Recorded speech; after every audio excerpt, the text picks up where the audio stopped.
రాజశేఖరుడు. ఇప్పుడు శివకేశవుల యొక్క కుమారుడు హరిహరసుతుడు, అతడే అయ్యప్ప. అయ్యప్ప జన్మించాడు అని మనం గతంలో చెప్పుకున్నాం. ఇలా జన్మించినటువంటి అయ్యప్ప 12 సంవత్సరాల పాటు ఒక రాజుగారి ఇంట్లో పెరగాలి, రాజవంశంలో పెరగాలి, రాజగృహంలో ఉండాలి. ఇది ఈ మనిషి అడిగినటువంటి వరం. అలా అయినట్లయితేనే, అంటే శివకేశవులకు జన్మించినటువంటి వాడై ఒక రాజవంశంలో 12 సంవత్సరాలు జీవించినటువంటి వాడైనటువంటి ఆ వ్యక్తి చేతనే నేను మరణిస్తాను, అతనితో తప్పించి ఇంకా ఎవరితోనూ కూడా నాకు మరణం లేకుండా వరం ఇవ్వాల్సింది అని అడిగింది ఆ రోజున ఈ మహిషి బ్రహ్మదేవుణ్ణి. ఇప్పుడు మహిషి కోరినట్టుగానే శివకేశవులకు ఇద్దరికీ కలిపి ఈ హరిహరసుతుడు అయ్యప్ప జన్మించడం జరిగింది. అలా జన్మించినటువంటి అయ్యప్ప రాజుగారి యొక్క గృహంలోకి రావాలి. ఇప్పుడు ఎలా వచ్చాడు అనేదే మనకి ప్రశ్న. ఇక చూడండి, ఈ దేవతలంతా కూడా ఇంద్రాది దేవతలు త్రిమూర్తుల దగ్గరికి వెళ్ళి, ఓ మహానుభావులారా, మీరు చెప్పినట్టే హరిహరసుతుడు జన్మించాడు, కానీ అతడు ఈ రాజగృహం చేరే మార్గం చూడండి అన్నారు. సరే, మేము చూస్తామయ్యా, మీకేం భయం లేదు, మీరు వెళ్ళండి అని అభయం ఇచ్చారు త్రిమూర్తులు. భూలోకంలో పందల నగరము, కేరళ రాష్ట్రంలో పందల నగరము అని ఒక రాజ్యం ఉంది. ఆ రాజ్యాన్ని పరిపాలిస్తూ ఉన్నటువంటి వాడు రాజశేఖరుడు. ఇతడు మహారాజు. ఈ రాజశేఖరుడు వేదాంగ విధుడు, తత్వవేత్త, కడు ధర్మపరుడు, చాలా మంచివాడు. కానీ ఇతడి సంతానం మాత్రం లేదు. నిరంతరము భగవంతుణ్ణి ఆరాధన చేస్తూ ఉంటాడు, సంతానహీనుడు. ఇతని యొక్క భార్య ఆవిడ విష్ణు భక్తి పరాయణురాలు. అయినప్పటికీ వీళ్ళిద్దరికీ సంతానము అనేది కలగలేదు. ఈ సంతానం కోసం వాడు చేయనటువంటి వ్రతం లేదు, నొయ్యనటువంటి నోము లేదు. అన్ని రకాలైనటువంటి వ్రతాలు, నోములు, హోమాలు, యజ్ఞాలు, యాగాలు అన్ని కూడా చేస్తూనే ఉన్నారు, కానీ సంతానం మాత్రం కలగల. ఎవరైనా ఒక నలుసు తమ గర్భాన జన్మించి తమ యొక్క పాండ్యవంశపు కీర్తి ప్రతిష్టలు దశ దిశలకు కూడా వ్యాపింపచేయాలి అనేటటువంటి కోరిక ఒకటి బలీయంగా వాళ్ళకుంది. కానీ సంతానం మాత్రం లేదు. దానికోసమే అన్ని రకాలుగాను వాళ్ళు ప్రయత్నాలు చేస్తూనే ఉన్నారు, భగవంతుడిని ప్రార్థిస్తున్నారు. సరే, ఇప్పుడు ఈ పాండ్యవంశపు రాజు అయినటువంటి ఈ రాజశేఖరుడు ఒక రోజున వేట కోసము అని అడవికి వెళ్ళాడు. సరే, అడవిలో అలా ఆయన వేటాడుతూ ఉన్నాడు. శివకేశవులు చూస్తూ ఉన్నారు. ఈ పాండ్యవంశం రాజు సంతానం లేనటువంటి వాడు వేట కోసం అడవికి వచ్చాడు. సంతానం కావాలి అనేటటువంటి అపేక్ష బలంగా ఉన్నటువంటి వాడు. ఇప్పుడు ఈ శివకేశవులు ఇద్దరూ కూడా తమ కుమారుడైనటువంటి ఈ ధర్మశాస్త్ర అయ్యప్పకే భూతనాథుడు అని, ధర్మశాస్త్ర అని నామకరణం చేయడం జరిగింది అని గతంలో చెప్పుకున్నాం మనం. కాబట్టి ధర్మశాస్త్ర అంటే అయ్యప్పే. ఈ ధర్మశాస్త్ర తమ కుమారుణ్ణి తమతో పాటుగా తీసుకొచ్చారు. పంబా నదీ తీరానికి వచ్చారు. అక్కడ ఈ ధర్మశాస్త్ర ఒక చిన్న పిల్లవాడుగా మారిపోయాడు, పసిపిల్లవాడుగా మారిపోయాడు. అప్పుడే పుట్టినటువంటి ఒక పసిపిల్లవాడు అలా మారిపోయాడు. ఈ పంబా నదీ తీరంలో ఒక చెట్టు కింద పడుకొని ఉన్నాడు. శివకేశవులు ఇద్దరూ కూడా అదృశ్యంగా ఉండి చూస్తూ ఉన్నారు ఏం జరుగుతుందో అని. ఈ రాజశేఖర మహారాజు ఈయన వేటకొచ్చాడు. అడవిలో వివిధ రకాలైనటువంటి జంతువుల్ని వేటాడాడు. బాగా అలసిపోయాడు. మధ్యాహ్న సమయం అయింది. ఎక్కడైనా కాసిన దాహం తెచ్చుకుని ఒక చెట్టు నీడను విశ్రాంతి తీసుకుంటే బాగుంటుంది అని అనుకున్నాడు. దూరంగా పంబానది కనిపించింది. ఇదిగో ఈ పంబానదిలో నీళ్లు కాసిన తాగి అక్కడ ఉన్నటువంటి ఒక చెట్టు కింద కాసేపు విశ్రమిస్తాను అనుకున్నాడు. పంబానదిలో దిగి కాళ్ళు చేతులు కడుక్కున్నాడు. దాహం తీర్చుకున్నాడు. ఆ దగ్గరలోనే ఓ పెద్ద వటవృక్షం ఉంటే దాని కిందకి వెళ్ళాడు. అక్కడ విశ్రాంతి తీసుకుంటున్నాడు. ఇంతలో పిల్లవాడి యొక్క ఏడుపు వినిపించింది. ఒక్క క్షణం అటు ఇటు చూశాడు. ఏదో పొరపాటును వినుంటాను అనుకున్నాడు. కానీ కాదు, మళ్లీ వినిపించింది. అనుమానం వచ్చింది మహారాజుకి. ఇది మహారణ్యం. ఈ అరణ్యంలో పసిపిల్లవాడు ఎవరుంటారు? అందులో ఏడుస్తూ ఉన్నటువంటి పసిపిల్లవాడు ఎవరుంటారు అనుకున్నాడు. మళ్లీ వినిపించింది పిల్లవాడు ఏడుపు. ఇక రాజు ఉండలేకపోయాడు. లేచాడు. అక్కడి నుంచి భటుల్ని పిలిచాడు. ఓ భట్లారా, ఈ చుట్టుపక్కల ఎవరైనా ఒక పసిపిల్లవాడు ఏడుస్తూ ఉన్నాడేమో చూడండి అన్నాడు. భటులు దశ దిశలకి కూడా పరిగెత్తారు. రాజుగారు తాను కూడా స్వయంగా బయలుదేరాడు. ఈ పిల్లవాడు ఎవరైనా ఉన్నాడేమో వెతుకుదాము అని. అందరూ అన్ని వైపులా వెతుకుతూ ఉన్నారు. అరణ్యం అంతా గాలించేస్తూ ఉన్నారు. ఇంతలో రాజుగారు ఉన్నటువంటి ప్రాంతానికి అతి దగ్గరలోనే ఒక చెట్టు కింద ఒక పసిపిల్లవాడు. అతను ఏడుస్తూ ఉన్నాడు. చూశాడు మహారాజు. అరే, ఇక్కడ ఈ పసిపిల్లవాడు ఎలా వచ్చాడు? ఎలా ఏడుస్తూ ఉన్నాడు? అసలు ఈ పిల్లవాడు ఇక్కడికి ఎలా వచ్చాడు? నిర్జనమైనటువంటి అరణ్యం. పోనీ పిల్లవాడిని చూద్దాము అంటే అతడు కొన్ని వేల కోట్ల సూర్యుల యొక్క కాంతితో దివ్యమైనటువంటి తేజస్సుతో ప్రకాశిస్తూ ఉన్నాడు. దివ్యమైనటువంటి తేజస్సుతో ఉన్నాడు పిల్లవాడు. సామాన్యుడు కాదు. అతడి మెడలో బంగారు మణిహారాలు బ్రహ్మాండంగా ఉన్నాయి. కాబట్టి ఈ పిల్లవాడు ఎవరు కూడా సామాన్యుడు కాదు. మరి ఇంత గొప్పవాడైనటువంటి ఈ పిల్లవాడిని ఈ అరణ్యంలో వదిలేసినటువంటి వాళ్ళు ఎవరు? రాజుకు అనుమానం వచ్చింది. రాజుకు పిల్లలు లేరు. పిల్లలు కావాలి అనే కోరిక చాలా బలంగా ఉంది. ఇప్పుడు ఒంటరిగా ఉన్న ఈ పసిపిల్లవాడు దొరికాడు. వెంటనే రాజుగారు 2 చేతులతోనూ కూడా పిల్లవాడిని ఎత్తేసుకున్నాడు. దగ్గరికి తీసుకున్నాడు. తెలియకుండానే ఆ పిల్లవాడిని ముద్దాడుతూ ఉన్నాడు. అక్కని చేర్చుకున్నాడు. పిల్లవాడి మీద అవ్యాజమైనటువంటి అనురాగం అనేది పెరిగిపోతూ ఉన్నది. భటుల్ని పిలిచాడు. ఈ చుట్టుపక్కల ఈ పిల్లవాడికి సంబంధించినటువంటి వాళ్ళు ఎవరైనా ఉన్నారేమో ఒక్కసారి వెతకండి అన్నాడు. భటులు ఇంకా వెతుకుతూ ఉన్నారు. ఎవ్వరూ లేరు. మరి ఇప్పుడు ఏం చేయాలి? ఆ పిల్లవాడిని అక్కడ వదిలేసి వెళ్లిపోవాలా, లేదా పిల్లవాడిని తనతో తీసుకుని వెళ్లాలా? పిల్లవాడిని కనుక అక్కడ వదిలేసి వెళ్లిపోతే ఇది తనకు తెలియకుండానే చేసినటువంటి హత్య అవుతుంది. పసిపిల్లవాడిని చంపేయటమే జరుగుతుంది. ఎందుకనంటే భయంకరమైనటువంటి అరణ్యం అది. ఏ క్రూర మృగమో వచ్చి ఈ బాలుని చంపేస్తుంది. పోనీ ఈ పిల్లవాడిని తనతో తీసుకుని వెళ్లిపోతే ఎలా? అది నేరం అవుతుంది. ఎందుకని అంటే ఆ పిల్లవాడి తల్లిదండ్రులు కనుక ఈ ప్రాంతంలో ఉన్నట్లయితే ఆ తల్లిదండ్రులకి చెప్పకుండా వాళ్ళ పిల్లవాడిని తాను ఎత్తుకుపోయినట్టు అవుతుంది. ఇది చాలా పెద్ద నేరం అవుతుంది. ఇది అధర్మం. మరి ఇప్పుడు ఏం చేయాలి?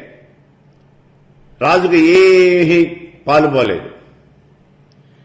ఇటువంటి విషయాల్లో భగవంతుడు ఒక్కడే మనకి సహాయం చేయగలడు అనే విషయాన్ని నిర్ణయించుకున్నాడు ఈ మహారాజు. వెంటనే 2 కళ్ళు మూసుకుని భగవంతుడిని ప్రార్థించాడు. ఒక 2 నిమిషాల పాటు భగవంతుడిని ప్రార్థన చేశాడు. ఆ తర్వాత కళ్ళు తెరిచాడు. విచిత్రం చూడండి, నిష్కల్మషమైనటువంటి హృదయంతో గనక మనం భగవంతుడిని ప్రార్థన చేసినట్లయితే, భగవంతుడిని ఏమైనా అడిగినట్లయితే, ఇది ఎవరికి హాని అనేది చేయకుండా అడగాలి. ఆపద సమయాల్లో ఇటువంటివి జరుగుతూనే ఉంటాయి. చూడండి, ఎవరికైనా జరుగుతూనే ఉంటాయి. రాజుగారు కళ్ళు తెరిచేటప్పటికి ఎదురుకుండా ఒక బ్రాహ్మణుడు వస్తూ ఉన్నాడు. దైవం మనుష రూపేణ అని చెప్తూ ఉంటాం మనం. నీకు సహాయం చేయవలసి వచ్చినప్పుడు ఆ భగవంతుడు ఎవరో ఒక మనిషి రూపంలో నీ ఎదురుకుండా వస్తాడు, నీ దగ్గరకు వస్తాడు, నీకు సహాయం చేసి వెళ్ళిపోతాడు. చూడండి, మనకి అనేక సార్లు అనుభవం కూడా జరుగుతూనే ఉంటుంది. రోడ్డు మీద ఎవరికో యాక్సిడెంట్ జరుగుతుంది. అర్ధరాత్రి పూట ఎవ్వరూ లేరు రోడ్డు మీద. ఎవరో ద్విచక్ర వాహనం మీద వెళుతూ ఉన్నటువంటి వాడిని లేదా నడిచి వెళుతూ ఉన్నటువంటి వాడిని ఒక భారీ వాహనం గుద్దేసింది. సావు బతుకుల్లో రోడ్డు మీద కొట్టుకుంటూ ఉన్నాడు. యాక్సిడెంట్ చేసినటువంటి ఆ వాహనం వాడు పారిపోయాడు. ఇంకెవరూ లేరు రోడ్డు మీద. అటువంటి సమయంలో వెనకాల నుంచి ఏదో వస్తూ ఉన్నటువంటి ఏదో ఒక వాహనం వచ్చి అక్కడ ఆగి, అయ్యో ఎవరో ఇక్కడ పడిపోయారు అని ఆ పడిపోయినటువంటి వాడి మీద జాలి చూపి వాడిని తీసుకెళ్లి హాస్పిటల్లో చేర్పిస్తారు. వాడు కాస్త బతుకుతాడు. చూడండి, ఇదే ఇక్కడ ఆ సాక్షాత్తు భగవంతుడే ఇలా ఈ మానవుడి రూపంలో వచ్చి నీకు సహాయం చేస్తాడు.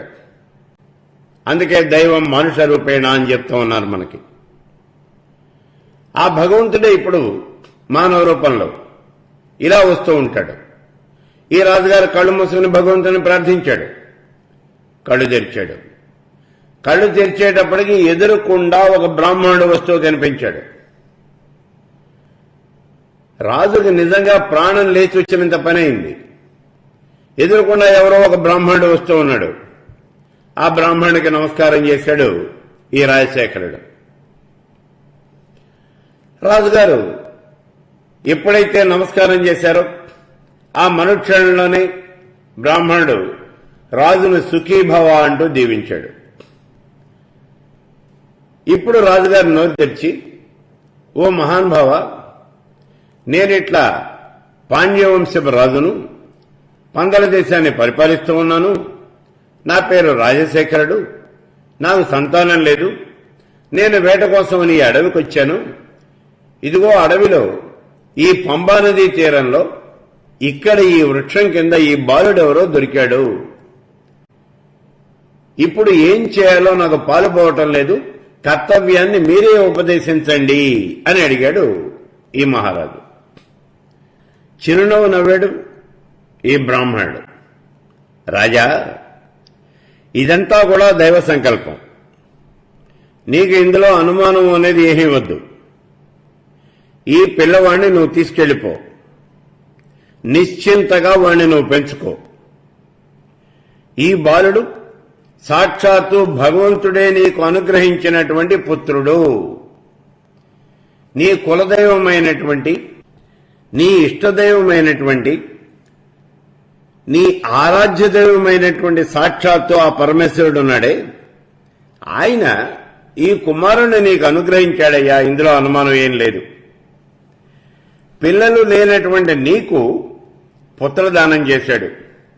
కాబట్టి నువ్వు ఈ బాలుని కాస్త ఇంటికి తీసుకెళ్లిపో. చాలా జాగ్రత్తగా నీ సొంత కుమారులానే పెంచుకో. ఏ మాత్రము కూడా ఆలోచన అనేది నీకొద్దు. ఈ కుర్రవాడు నీకు దొరికినటువంటి ఈ వేళా విశేషాన్ని బట్టి కనుక చూసినట్లయితే ఇతడు నీ వంశానికి అఖండమైనటువంటి కీర్తి ప్రతిష్టలు ఆర్జిస్తాడు. నువ్వు కోరుకున్నట్టుగా నీ వంశము యొక్క కీర్తి ప్రతిష్టలు దశ దిశలా వ్యాపింపజేస్తాడు. కాబట్టి ఓ మహారాజా, ఏమాత్రము కూడా ఆలోచన అనేది లేకుండా, అనుమానం లేకుండా ఈ బాలుని నువ్వు తీసుకెళ్లి పెంచుకోవాల్సింది అన్నాడు. ఇక్కడ ఒక్క విషయం చూడండి, మనకి ఏ రకమైనటువంటి ఆలోచన రానప్పుడు విప్రవాక్యో జనార్దన, ఎవరైనా ఒక పండితుడైనటువంటి ఒక బ్రాహ్మణుడు, ఒక తపస్వి అయినటువంటి ఒక బ్రాహ్మణుడు, ఒక జ్ఞాని అయినటువంటి ఒక బ్రాహ్మణుడు, ఎవరైనా ఒక పెద్దవాడు చెప్పినటువంటి వాక్యం అనేది ఏదైతే ఉన్నదో అది సాక్షాత్తు ఈశ్వర వచనము అని మనం భావన చేయొచ్చు. సాక్షాత్తు భగవంతుడే ఈ విషయాన్ని మనకి చెప్పాడు అని మనం నమ్మొచ్చు. అలాగే నమ్మాడు ఇప్పుడు ఈ రాజు. అందులో ఈ రాజుగారికి ఏమిటి, బ్రాహ్మణుడు అంటే అమితమైనటువంటి గౌరవం ఉంది, వాళ్ళని పూజిస్తూ ఉంటాడు, సత్కరిస్తూ ఉంటాడు. అందుకని ఈ బ్రాహ్మణుడు చెప్పినటువంటి మాటలన్నీ కూడా శిరసావహించాడు. బ్రాహ్మణుడికి కృతజ్ఞతలు తెలియజేశాడు. తన మెడలో ఉన్నటువంటి హారాన్ని తీసి బ్రాహ్మణుడికి బహుమానంగా ఇచ్చేశాడు. ఆ తర్వాత ఆ పిల్లవాడిని తీసుకుని తన యొక్క నగరానికి బయలుదేరి వెళ్లిపోయాడు. ఇప్పటిదాకా శివకేశవులు ఇద్దరు కూడా అదృశ్యంగా అక్కడే ఉండి చూస్తూ ఉన్నారు. ఏం జరుగుతుందో అని ఇద్దరు కూడా చూస్తూ ఉన్నారు. రాజుగారు ఈ కుమారుణ్ణి తీసుకెళ్తాడా ఇదే వాడు అనుమానం, చూస్తూనే ఉన్నారు. అలా చూస్తూ ఇప్పుడు శ్రీ మహావిష్ణువే ఈ బ్రాహ్మణుడి వేషంలో ఇక్కడికి వచ్చాడు. వచ్చి ఆ మహావిష్ణువే చెప్పాడు ఈ రాజుగారికి, ఆ పిల్లవాడిని ఏ రకమైన అనుమానము లేకుండా, సంశయాలు లేకుండా నువ్వు తీసుకెళ్లవయా మహారాజా అని చెప్పాడు ఈ శ్రీ మహావిష్ణువే. సరే, రాజుగారు పిల్లవాడిని తీసుకుని రథంకి బయలుదేరాడు. రాజుగారు ఎప్పుడైతే ఇలా వెనక్కి తిరిగి రాజ్యానికి వెళ్ళిపోయాడో అప్పటిదాకా అక్కడే ఉన్నటువంటి శివకేశులు కూడా తిరిగి వాళ్ళ యొక్క స్థానాలకి, వైకుంఠానికి, కైలాసానికి ఇద్దరు కూడా వెళ్ళిపోయారు. అయితే ఇక్కడ మనకి తెలుసుకోవలసినటువంటి విషయాలు కొన్ని ఉన్నాయి. ఏమిటి అంటే, ఈ శివకేశవుల యొక్క పుత్రుడైనటువంటి ఈ ధర్మశాస్త్ర అతడు జన్మించాడు అని మనం గతంలోనే చెప్పుకున్నాం. ఆ జన్మించినటువంటి ఈ ధర్మశాస్త్రకి వివాహం కూడా జరిగింది అనుకున్నాం మనం. ఆయనకి ఇద్దరు భార్యలు ఉన్నారు, ఈ విషయాన్ని కూడా గతంలో మనం చెప్పుకున్నాం. వీళ్ళెవరు, పూర్ణ, పుష్కళ, ఇద్దరు కూడా, వీళ్ళిద్దరు భార్యలు. ఇలా భార్యలతో కూడా ఉన్నటువంటి ఈ ధర్మశాస్త్ర, అదే ఈ అయ్యప్ప, ఇప్పుడు మళ్లీ బాలుడుగా దొరకటం ఏమిటి? వివాహం కూడా అయిపోయినటువంటి ఈయన మళ్లీ చిన్నపిల్లవాడుగా, పసిపిల్లవాడుగా వీళ్ళకి ఎలా దొరికాడు ఈ రాజుగారికి? ఇదే ఇక్కడ ధర్మ సూక్ష్మం. మామూలుగా అక్కడ కనుక అయినట్లయితే పుట్టగానే ఆయన పెరిగిపోయాడు, పెద్దవాడైపోయాడు, ఆయనకి వివాహం కూడా జరిగిపోయింది. మళ్లీ ఇక్కడ ఇంకో అనుమానం వస్తుంది, అయ్యప్పకి వివాహం జరిగిందా? వివాహం జరిగిందో లేదో నాకు తెలియదు, కానీ జరిగి తీరుతుంది అంతే, ఇందులో అనుమానం ఉండదు. ఎందుకని అంటే, ఉపాసనా క్రమం గనక కావాలి అన్నట్లయితే బ్రహ్మచారిని ఎవరిని కూడా మనం ఉపాసన చేయడానికి వీల్లేదు. పూర్ణ పురుషుణ్ణి మాత్రమే ఉపాసన చేయాలి అని ధర్మశాస్త్రం చెప్తూ ఉన్నది. పూర్ణ పురుషుడు అంటే ఎవరు? స్త్రీ పురుషుడు అంటే శివశక్తుల యొక్క సమ్మేళనం అయితేనే మనం ఉపాసన చేయాలి తప్పించి, లేకపోతే ఉపాసనకి పనికిరాదు. నేను కేవలం ఈశ్వరుణ్ణి మాత్రమే ఉపాసన చేస్తాను, ఇక్కడ పార్వతి లేదు, కేవలము పార్వతీదేవిని, శక్తిని మాత్రమే ఉపాసన చేస్తాను, ఇక్కడ శివుడు లేడు, అలాగే కేవలం లక్ష్మీదేవినే ఉపాసన చేస్తాను, నారాయణుడు లేడు, లేదా నారాయణుడిని మాత్రమే ఉపాసన చేస్తాను, లక్ష్మీదేవి లేదు, ఇలా గనక భావన చేసినట్లయితే మంత్రశాస్త్రం ఏమాత్రమూ వాళ్ళకి తెలియదు, ఉపాసనా క్రమం తెలియదు అని మనం చెప్పాలి. అలా చేయటం అనేది శాస్త్ర విరుద్ధం. పరమేశ్వర స్వరూపము అంటే ఏమిటి? శివశక్తుల యొక్క స్వరూపమే పరమేశ్వరుడు. రెండు కలిస్తేనే పరమేశ్వర స్వరూపం అవుతుంది, లేకపోతే పరమేశ్వర స్వరూపం కాదు. అందుకే ఎప్పుడైనా ఉపాసన చేసేటప్పుడు శివపార్వతులు లక్ష్మీనారాయణుడు ఇలా ఇద్దరు ఉంటారు. అంతేగాని ఒక్కడుగా ఉన్నటువంటి వాడిని బ్రహ్మచారిని ఎక్కడా కూడా మనం ఉపాసన చేయటం అనేది జరగదు. మంత్రశాస్త్రం దానికి ఒప్పుకోదు. బ్రహ్మచారి అనేటువంటి దేవుడు ఎక్కడా ఉండడు. చూడండి, మీకు ఆంజనేయుడికి వివాహం అయింది. సువర్చల ఈవిడ ఆంజనేయుడి యొక్క భార్య అని చెప్తూ ఉన్నాం మనం. అలాగే పోని సుబ్రహ్మణ్యము వల్లి దేవసేన కుమారస్వామి, వల్లి దేవసేన సహిత కుమారస్వామి అని చెప్తూ ఉన్నాం మనం.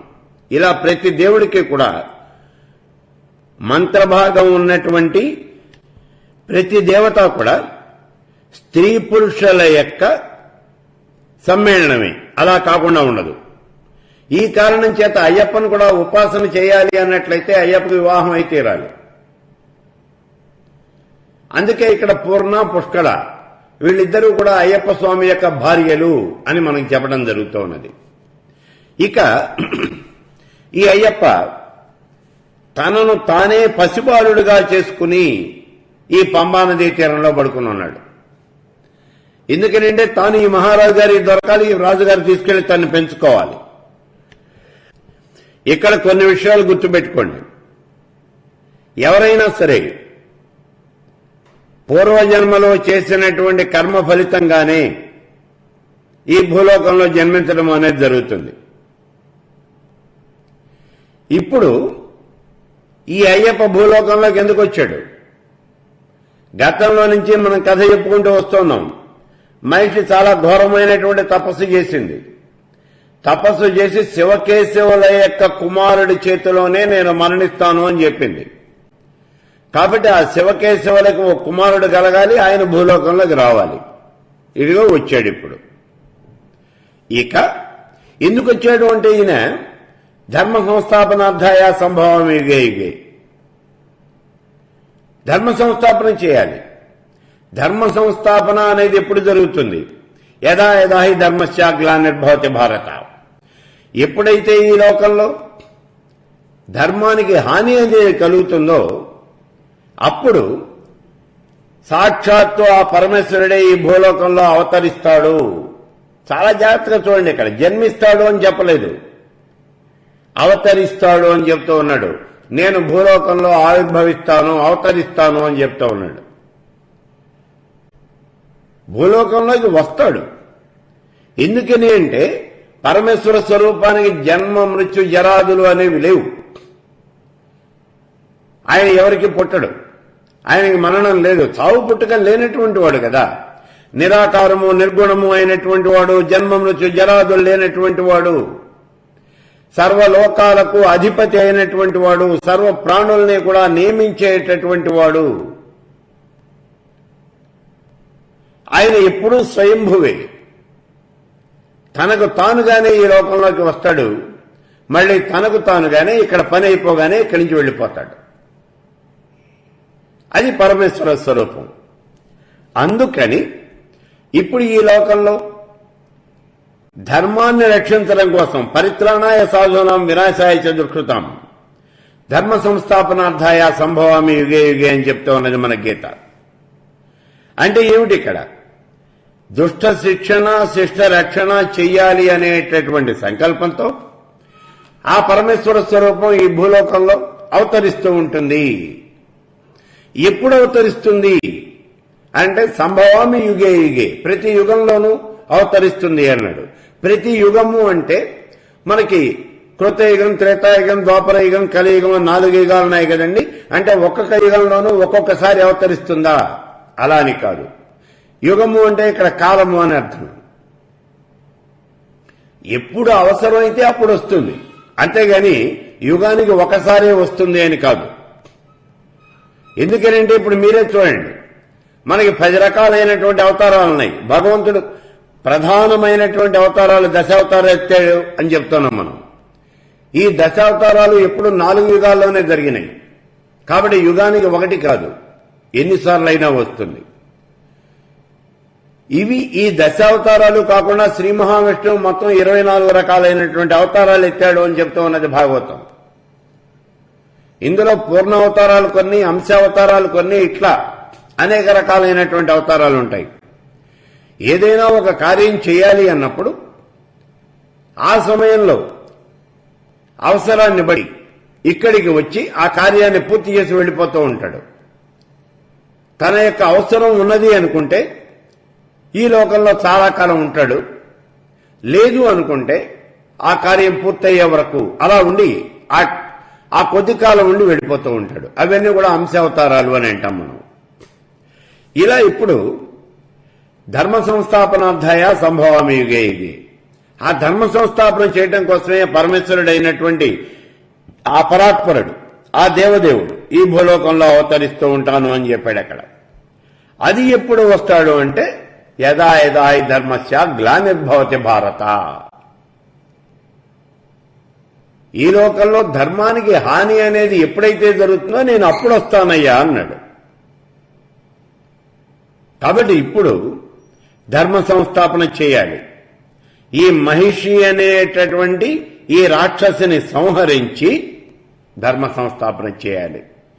ఇలా ఈ ధర్మ సంస్థాపన చేయటం కోసమని హరిహర సుతుడు అయ్యప్ప అనేటటువంటి వాడు భూతనాథుడు, అతడే ధర్మశాస్త్ర, ఆయన ఈ భూలోకంలో అవతరించాడు.